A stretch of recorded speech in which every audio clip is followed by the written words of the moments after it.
everyone. I am sitting here with Miss Wooten, and I stumbled across her. She has an amazing organization, and I think everyone needs to hear about it and know exactly who this lady is and what she's doing in a community, how she's helping the homeless.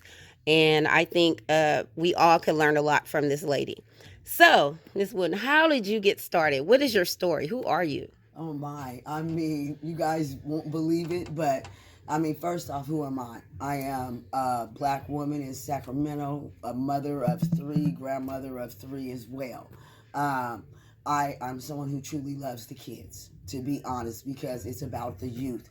They are the ones who are going to be taking care of us when we get older, right? They're going to be making the decisions. Um, how do I get started? Honestly, a classmate and I was going to Sac City. We were studying for a final during the holiday, and he was like, me and my cousin want to make sandwiches for the homeless.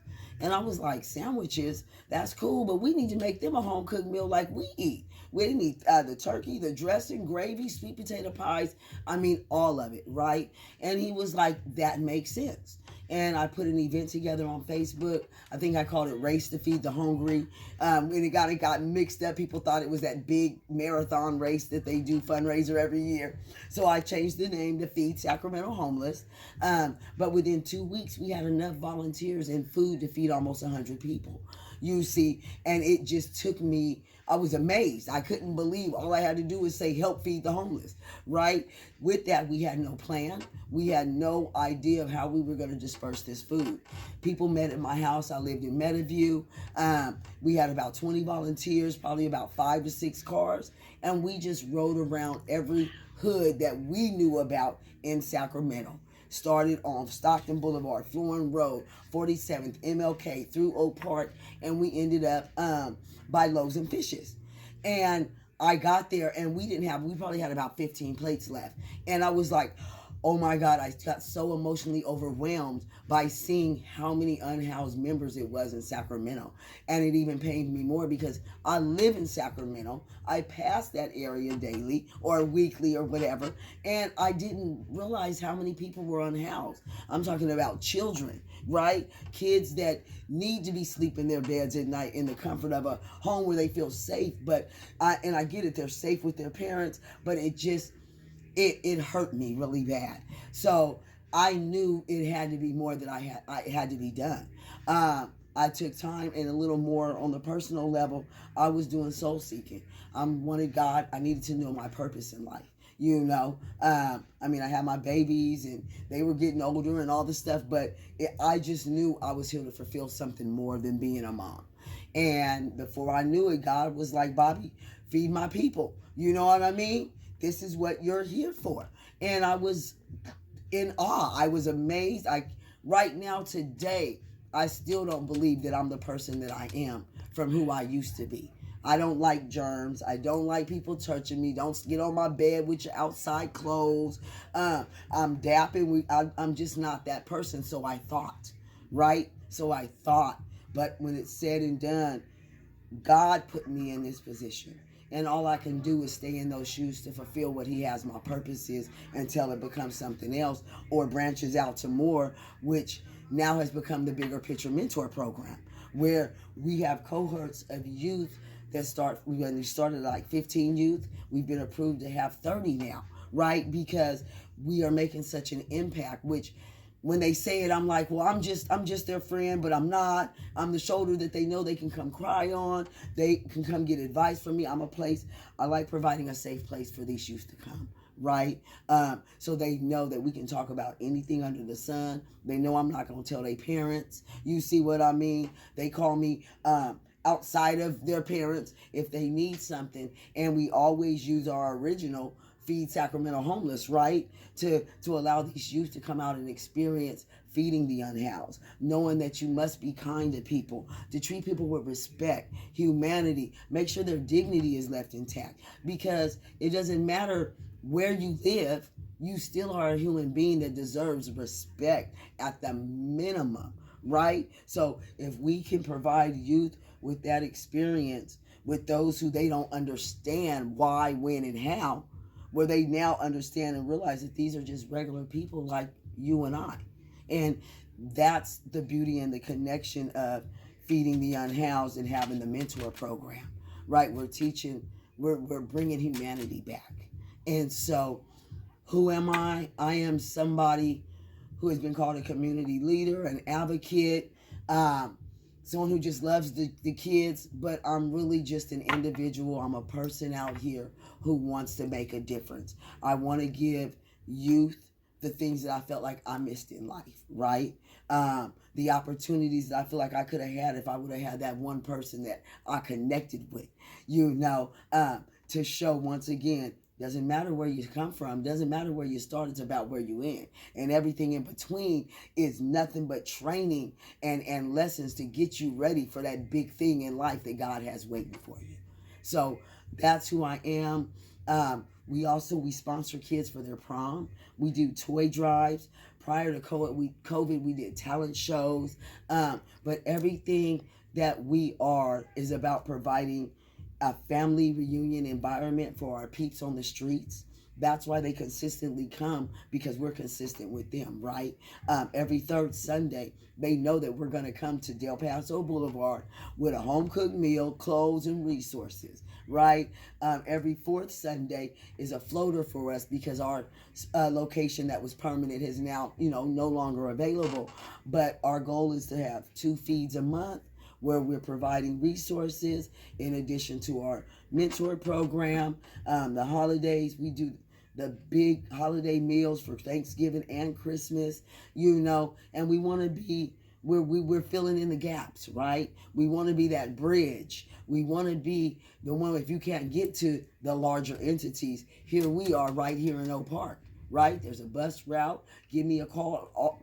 Everybody has my personal number, and it's truly about providing for those that need it, because people need people. We're Feed Sacramento Homeless. We have our Bigger Picture Mentor program. Oh, yeah, and we also have our boxing club every Saturday where we're teaching free self defense for youth 5 to 19. If you're an adult, you got to pay $10. But for our babies, you can come get free self defense classes, right? And what does that teach them? Discipline, respect, better health and eating habits, right? Understanding that there's a process you have to go through, and these are the skills that they can take with them into their adulthood. And that's what we want to do, is set these youth up to be able to be self-sufficient, right? Be able to cope with the trials and tribulations and adversities that they have to face in life, right? Without breaking down and feeling lost and without. So once again, if we can continue to provide that, God willing, for these babies, we use this as a preventive measure so they don't become unhoused, don't end up with hopefully mental issues, right? Drug problems, and understand that their self-worth is more than anything that they can imagine. It's priceless. And if you take care of you first, then everything else is going to be okay. So I have a question. You know what? You pretty much answered every question I was going to ask. I'm like, okay, I was going to ask her that, and I was going to ask her that, and you just answered every single question. But one thing I would like to know, where would you like to see the homeless situation? Because it really is, it is like so sad. And I see it, and I know everyone else see it. I see it on the freeway. I see it by the stores.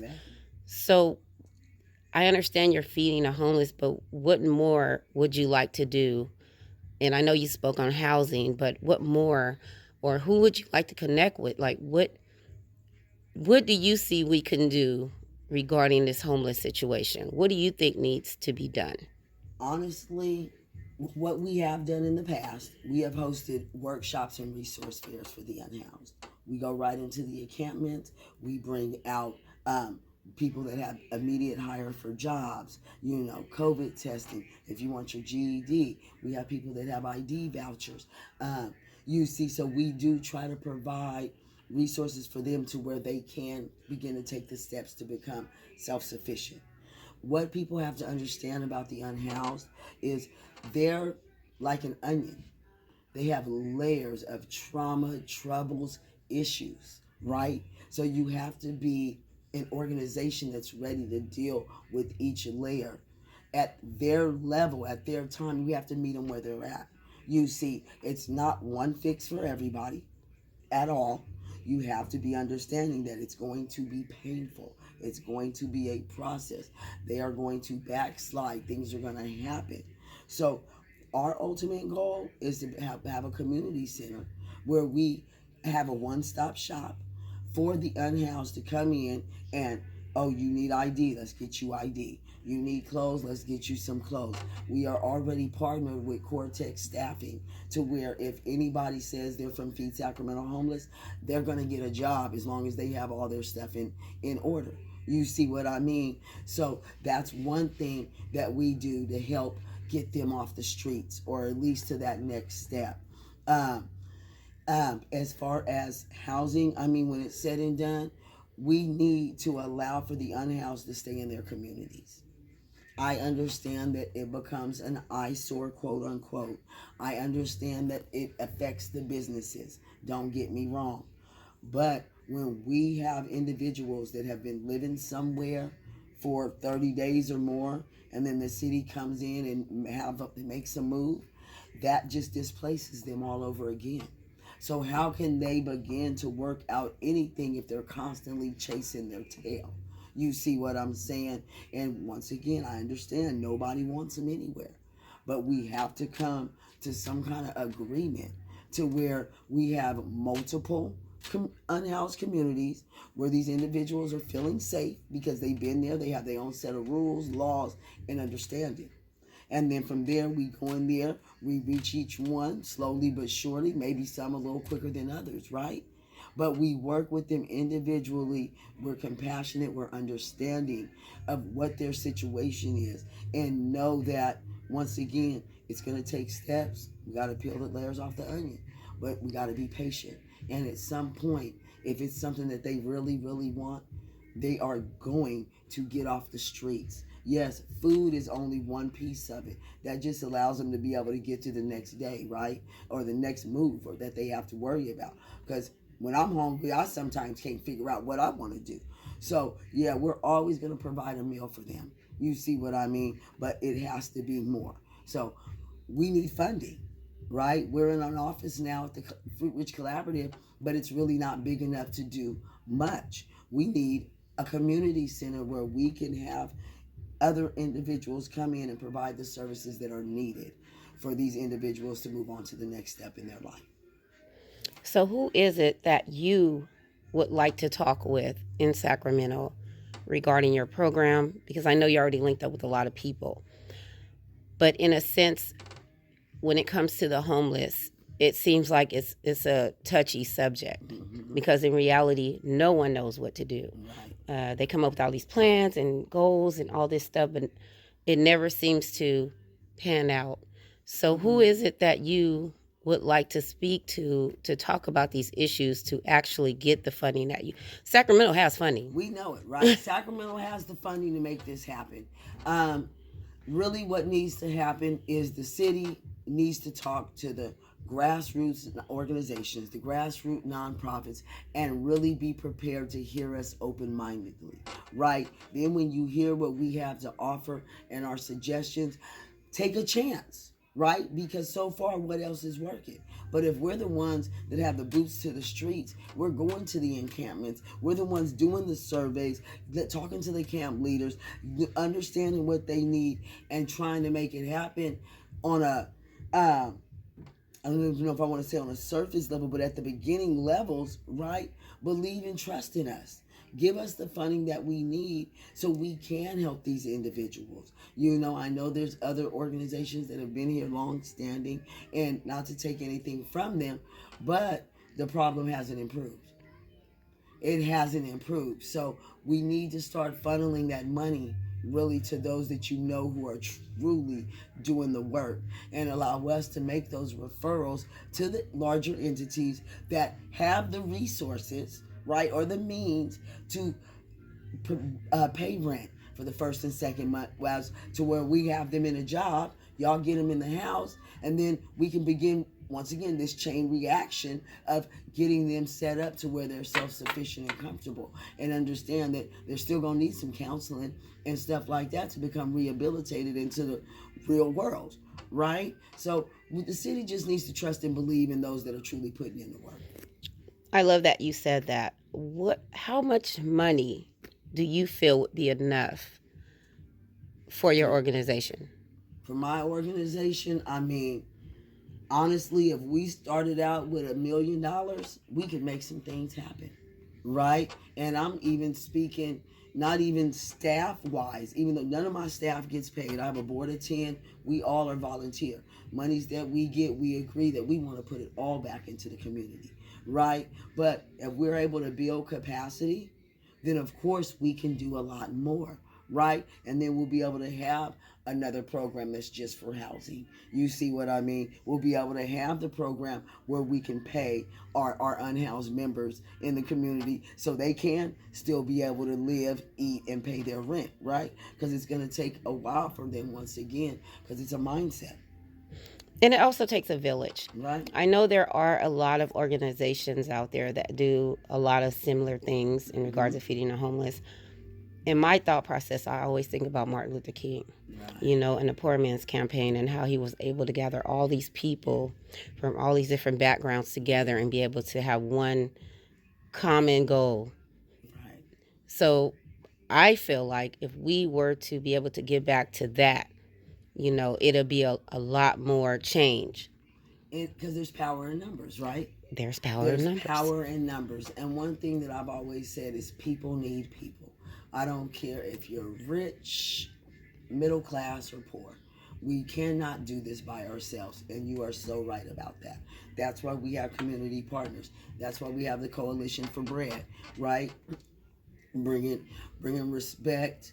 See, I didn't mess that up, but it's been That's a while. okay. But respect and resources, to our peeps in the streets, and that's what we call them, because they're our friends when it's said and done, But we just have to get to a point where we all want to make a difference, and the smaller entities, I got to give it to us because I talk to us, right? We have meetings, and we come to the city, with our ideas. We come in our suits. We come prepared, and we nothing comes of it, And it's sad, but the real truth is the city has to work with the smaller grassroots organizations, and believe me, change will come about. Give us some resources, and take a chance on us and see what happens. And if we don't meet it to satisfactory, then let's talk about change. But at least give us an opportunity to show you what we can do. Absolutely. So in regards of change, who is the person? Because I know you stated you guys went out and came prepared. Mm-hmm. What came out of that? Of course, nothing. But what was said? What did they say when you? I'm sorry to interrupt you. To me, I feel there are a lot of empty promises. I You guys, y'all know I really don't try to get political. I'm going to be honest. I don't. I really try to stay away from this piece. But when it's said and done, when we are asked, to come help volunteer, to help take the count, where our camp's at, what's this going on, and we report our numbers. Why don't we start off with saying where we got these numbers from? You see what I mean? It's a lot of information that's put out there. I'm not going to say it's falsely put out there, but it may not just be truly represented in the right way, or it's not being presented all the way from the original source. You see what I mean? So if, once again, you guys, if we all partner together and work truly for this one goal, change can come about. But it can't always be us coming in groups and us presenting ourselves in a way that we feel is professional. We're giving proper data, you see, and then they're like, okay, well, we're going to do this. We're going to do this. And then years later, there's still nothing. You're still waiting. Still waiting. So what do? We wait, but we still hustle. You see, we meet with people. We create community. We create partnerships. We from there we all become an extension of each other. You see, I have people that call me. They need sleeping bags. They need this. Come get it. Meet me here. I'll call them. Right, and that's what we're doing right now as small grassroots organizations. We are just keeping things going in a circular motion because we all have one goal. Well, I want to thank you so much for just sitting with me. I heard you talking to Barry Akis, and I was like, wait a minute, who is this? Who are you? You know, Yes. I'm one of those people. Who are you? You Yes, know, just ma'am. something said I need to talk to this lady and find out what it is that she does. And I heard about the event that you're putting on. I think you said next Friday, Friday. Yes. and I was like, Carnival. Wait a minute. It's a lot of stuff I don't hear about, and I hear about it by accident. Well, nothing's by That's accident. right. I was meant to hear it because I Yes, wasn't ma'am. even supposed to be here, Right. you know. Right. So I'm very grateful to be able to meet you Thank you. and know what your position is and what it is that you do Yes, ma'am. and how important it is for you to make change in your community. I Yes. meet so many people that want to make a difference in their community and they're fighting teeth and nail to make a difference, even with the youth, with whatever their cause may be. They are working to make a difference, and I just want to thank you so much for just. I I I was getting chills hearing you speak. Like honestly, I could see the passion Thank in you. your face. Like you really love these people. Just like you Yes. said, I don't germs and on my bed and oh no, Right. and now you're out hugging and loving on Yes. people that people normally ignore. It won't even look in the face. What are some of the stories? And I know you probably heard 50,000 million of them, but what is something that stood out to you the most, where it kept you up at night, where you like, you know what, I just I can't do that. Like I have to move. You know what? Well, the biggest story right now it always is we have a little girl. We've been providing resources for her and her father for since she was like 6 months old, and she's 6 years old now. And they are housed. You know, low income. I've never even asked their story for real, right? But this little girl, every time she sees us, she runs behind the back of the staging area, hugs all the staff, and is like she treats us like we're her family. You know what I mean? She knows she gets to come back there, and it's Christmas all the time for her. Extra snacks, high heels, whatever. It doesn't matter, you know. And she is so special to us as an organization because we have watched her grow. You see what I mean? So that's like one of the biggest untold, visual stories that we have. And I think it's so touching that she knows that we're coming. And she knows every third Sunday of the month, they got 6 plates coming to that household, you know, and it's beautiful and it's so genuine and it's authentic, you know. There's a unhoused gentleman. I started feeding him when COVID first hit. We got a contract with the city to provide 1,000 meals a week. Awesome. And it's been about 2 years, 2.5 years now. He comes and volunteers at our events. He will come and work. He gets a stipend. I even let him come to my house and work. You see what I mean? My children call him uncle, you know, and it's now a brother and sisterhood. You see what I mean? And that's a wonderful story because who would have thought that we would get to that point where we would build a relationship with somebody, you know? And there's others without a doubt, but he's just like the one that everybody loves. And we can call him at a drop of a dime and he's coming, right? And vice versa. If his tire gets a flat, who does he call? You see stuff like that, and that's relationship building. And then when one of his people needs something, man, sis, this is what's going on. Can I come get it right now? Type of thing. It's like, yeah. So it's trust, right? It's about building up a rapport with these individuals who, once again, some people won't even look in the face. So that's the general overall story. You see, the last one, this one guy, he works. He was going to work. He was like, this is for the community. Come eat. It don't matter what. He was like, oh my God, I'm so grateful. I had to go to work and all I had was $6 to get on the bus. And now I get to eat and go to work. And if that wasn't so touching and powerful, like this is a man who goes to work, gets on the bus, and had to choose going to work and not eating, or is not going to work so he can eat for the day, knowing he needs that money to be able to get through so he can continue to eat and get on the bus. Madness. But we were able to provide that for that day for him, to where he could go to work, have a great day, his belly was full, and then he could worry about whatever on that next day. And he might even got a plate to go.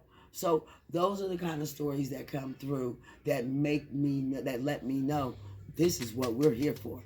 You see, and once again, God has provided us 9 years this November that we have been out in the community working, and now we have grown. We were in an office, been here almost 3 years. We got the mentor program, the boxing club. I know y'all don't see it, but an abundance of supplies, and we just keep growing, you know? So yeah, I mean, it's beautiful. It's freaking awesome. So if someone wanted to donate to you, how could they either donate or volunteer? How would they get in contact with you? I mean, it's real easy. We have our Facebook at Feed Sacramento Homeless, Instagram, Feed Sac Homeless. Our website is feedsachomeless.org, or you can call me directly, 916-470-7349. If I don't answer, leave me a message, a text message. I'm really an open door, you guys. It's so easy to volunteer. It's not about all that red tape, and it's about the community, taking care of the community, right? Providing, being a platform for those that may not have the money, the in-kind donations, or time, whatever it is. You can come to us and volunteer on any level, whether you're a Girl Scout, a sports group, you see what I mean, or a college class needing to do a report. That's who we are. So, Well, thank you so much. I know you're busy, and this has really been a blessing. Like I'm beyond touched. thank you. And while I talk with people like you, I find more of my purpose of why I do what I do, and I'm so grateful. And I most definitely would love to volunteer my time Anytime. to your organization. Like it's just a beautiful, amazing thing that you do. And thank you so much for your service.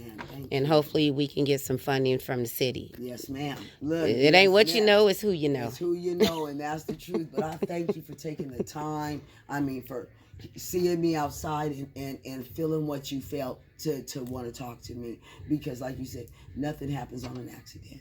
Absolutely. Right? So thank you for this interview. Absolutely. Have a blessed day. You too, my friend.